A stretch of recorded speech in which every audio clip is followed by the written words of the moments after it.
Hello दोस्तों, मेरा नाम है वैभव शुक्ला और आपका स्वागत है मेरे चैनल पे। ये मेरी भारतीय संविधान से संबंधित पहली क्लास है जिसमें मैं भारतीय संविधान सभा और संविधान के निर्माण से संबंधित चीज़ों के बारे में बात करूंगा। कई बार क्वेश्चंस एग्ज़ाम में सीधे इसी चैप्टर से पूछे जाते हैं, तो मैंने ये कोशिश की है कि लगभग मैं उन सभी पॉइंट्स को कवर कर सकूं जो आपके एग्ज़ाम में पूछे जाएंगे। इसके लिए मैंने एक पावर पॉइंट बनाई है जिसमें लगभग 9 स्लाइड्स हैं। तो आप बस आराम से बैठिए और क्लास को देखते जाइए। मैंने इस क्लास को इस तरह से डिज़ाइन किया है कि आपके दिमाग में बैठ जाएगी और आपको याद करने की ज़रूरत नहीं पड़ेगी।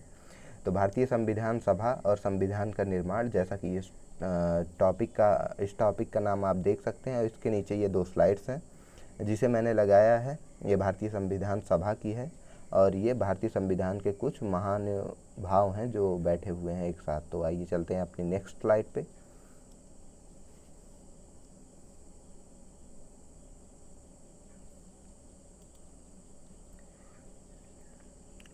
तो सबसे पहले हमारे इस चैप्टर में आता है भारतीय संविधान सभा की पृष्ठभूमि, कि हमारे संविधान सभा का गठन किस प्रकार हुआ था या ये किस प्रकार गठित हुई। तो भारतीय संविधान सभा की पृष्ठभूमि, तो इससे सबसे पहले इसमें 2 पॉइंट बनते हैं कि गठन का विचार।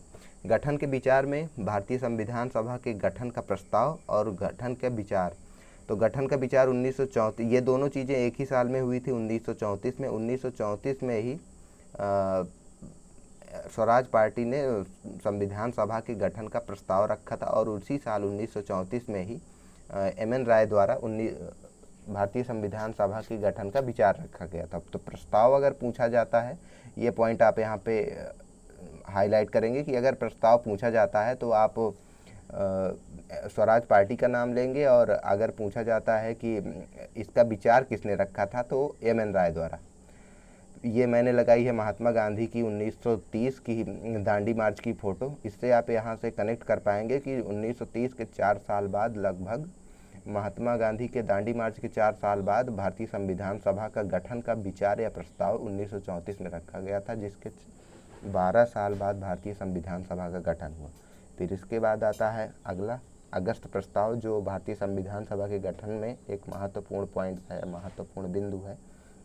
1938 में जवाहरलाल नेहरू ने वयस्क मताधिकार का विचार रखा था। उनके द्वारा जो भारतीय संविधान सभा का गठन होना था वो वयस्क मताधिकार के आधार पर होने वाला था, जिसे 1940 में स्वीकार कर लिया गया और अगस्त प्रस्ताव के रूप में हमारे सामने आया। दरअसल अगस्त प्रस्ताव क्या था कि जब 1938 में द्वितीय विश्व युद्ध शुरू हुआ तो उस समय अंग्रेज़ों ने भारतीयों की मदद मांगी इस विश्व युद्ध में। तब भारतीयों ने इसमें मदद करने से इनकार कर दिया, लेकिन 1938 में नेहरू द्वारा रखे गए इस विचार को 1940 में अगस्त प्रस्ताव में स्वीकार किया गया। कुछ ऐसे विचार थे जो भारतीयों द्वारा दिए गए थे, उसे 1940 के अगस्त प्रस्ताव में स्वीकार किया गया और भारतीयों से अंग्रेज़ों की मदद करने की मांग की गई। तो यही जो प्रस्ताव था जिसे स्वीकार करने का विचार रखा गया, यही अगस्त प्रस्ताव कहलाता है। ये चलते हैं अपनी अगली स्लाइड में। 1946, फिर इसके बाद एक महत्वपूर्ण जो घटना हुई या जो भारतीय संविधान सभा के या भारतीय संविधान के निर्माण में जो महत्वपूर्ण बिंदु है वो था 1946 का कैबिनेट मिशन।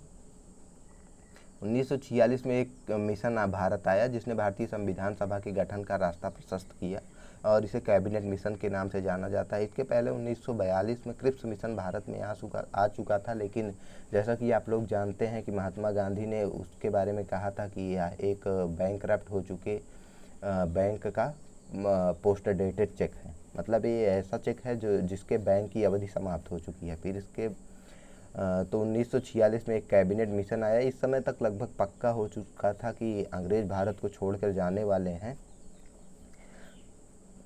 तो उन्होंने कैबिनेट मिशन भेजा और इसके कुछ प्रमुख बिंदु हैं जिससे क्वेश्चन पूछे जाते हैं, जैसे कि 1946 के कैबिनेट मिशन ने बुनियादी ढांचे का प्रारूप रखा था। उन्होंने ये बताया कि भारतीय संविधान सभा का ढांचा किस प्रकार होगा या किस प्रकार से उसका गठन किया जाएगा। इसमें 3 सदस्य थे, sir Stafford Cripps, Pethick Lawrence, A B. Alexander. ये क्वेश्चन पूछा जाता है कि 1946 के कैबिनेट मिशन में कौन कौन से व्यक्ति थे, तो आप याद रखेंगे sir Stafford Cripps, Pethick Lawrence और ए.बी. अलेक्जेंडर। इसमें से स्टैफोर्ड क्रिप्स जो थे वो दरअसल 1942 के कैबिनेट मिशन में भी आए थे। और इसके अलावा जो और प्रमुख प्रावधान थे उसमें थे जनसंख्या के अनुपात में सीटों का बंटवारा। तो बेसिकली 10 लाख की जनसंख्या पर एक सीट का आवंटन किया गया था भारतीय संविधान सभा में।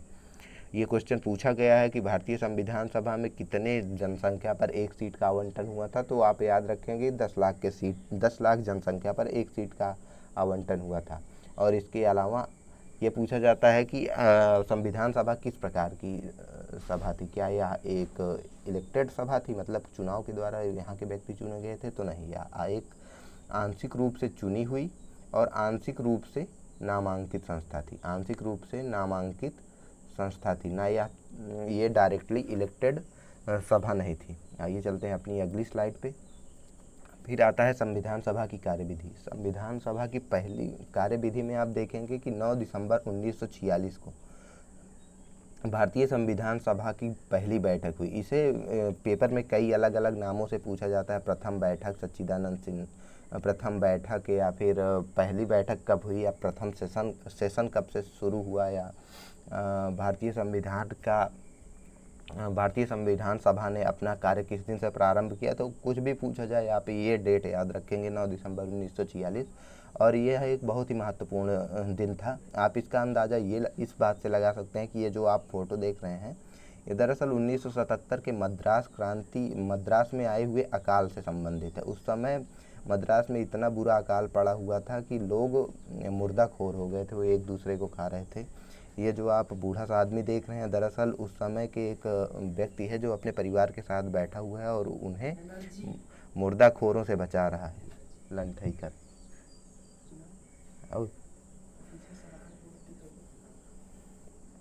तो 9 दिसंबर 1946 को भारतीय संविधान सभा की पहली बैठक हुई, प्रथम बैठक हुई, और इसमें जो अध्यक्ष थे वो दरअसल सच्चिदानंद सिन्हा थे। सच्चिदानंद सिन्हा ने भारतीय संविधान सभा के प्रथम बैठक की अध्यक्षता की। कई बार ऐसे क्वेश्चन पूछा जाता है कि सच्चिदानंद सिन्हा भारतीय संविधान सभा की प्रथम बैठक के अध्यक्ष थे। कई बार ऐसे क्वेश्चन पूछा जाता है कि भारतीय संविधान सभा की प्रथम बैठक के अध्यक्ष कौन थे, या फिर ये पूछा जा सकता है कि भारतीय संविधान सभा के अस्थायी अध्यक्ष कौन थे। तो अस्थायी अध्यक्ष या प्रथम बैठक के अध्यक्ष सच्चिदानंद सिन्हा ही थे। इसके 2 दिन बाद 11 दिसंबर 1946 को राजेंद्र प्रसाद जो थे वो भारतीय संविधान सभा के अस्थायी अध्यक्ष बने। यहाँ पे मैंने लिखा है 11 दिसंबर 1946 को राजेंद्र प्रसाद भारतीय संविधान सभा के प्रथम अस्थायी अध्यक्ष बने। फिर और इसके एच.सी. मुखर्जी जो थे वो उपाध्यक्ष बने।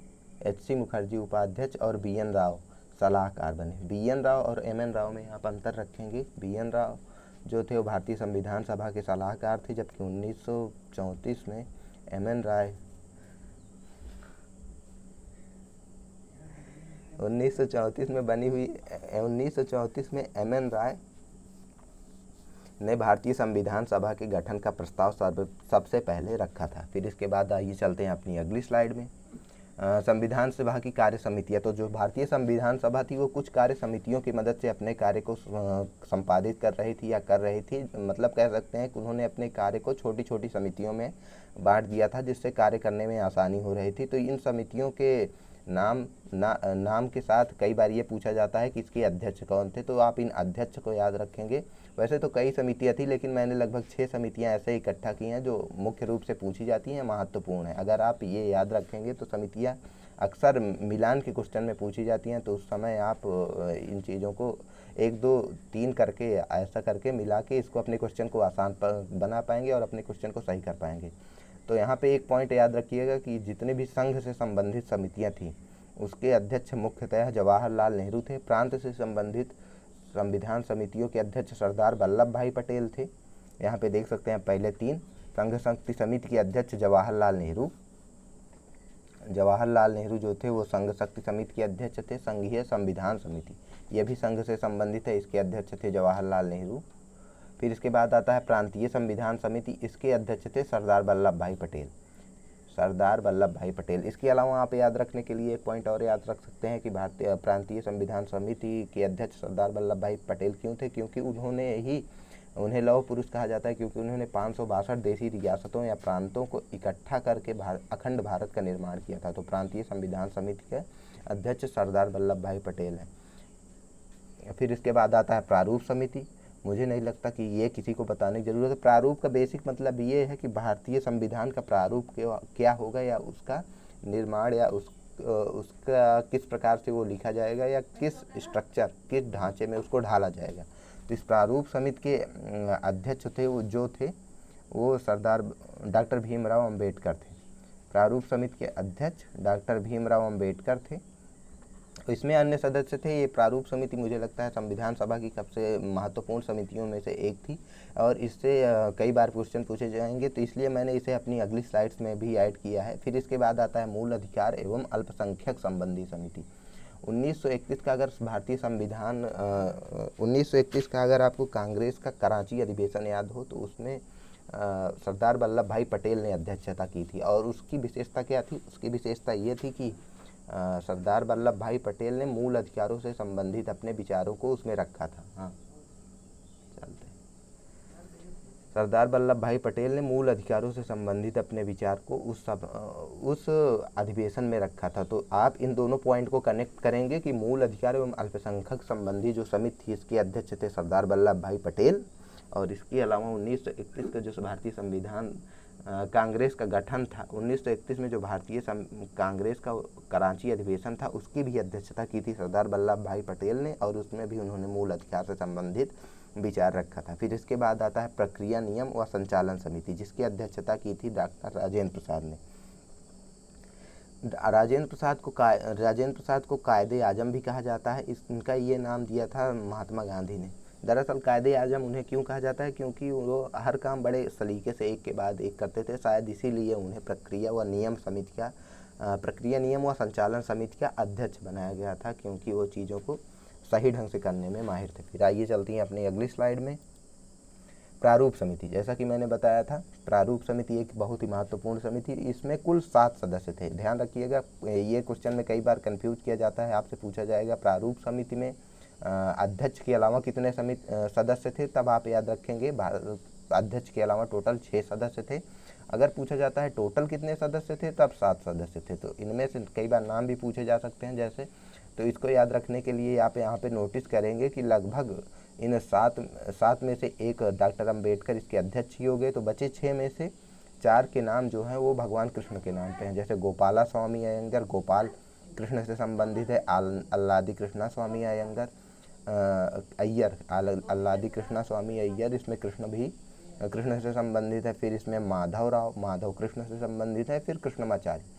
तो 4, 1, 5 नाम आपको ऐसे याद रखेंगे। नहीं भी याद रखेंगे तो आप समझेंगे कि कृष्ण से संबंधित है। फिर इसके बाद आता है KM मुंशी और मोहम्मद सादुल्लाह, एक मुस्लिम व्यक्ति थे जो थे इस भारतीय संविधान सभा की प्रारूप समिति में, और इसके अलावा एक KM मुंशी। तो इस तरह से आप इन 7 नामों को याद रखेंगे या कनेक्ट करे रखेंगे, जिससे आप जब भी पूछा जाए तो आप इसका उपयोग कर पाएँ। फिर इसके बाद आता है संविधान सभा के अन्य महत्वपूर्ण। संविधान सभा ने संविधान तो निर्माण किया ही किया, उन्होंने अन्य भी कुछ महत्वपूर्ण कार्य किए। जैसे राष्ट्रीय ध्वज को अपनाया गया। 22 जुलाई 1947 को राष्ट्रीय ध्वज अपनाया गया।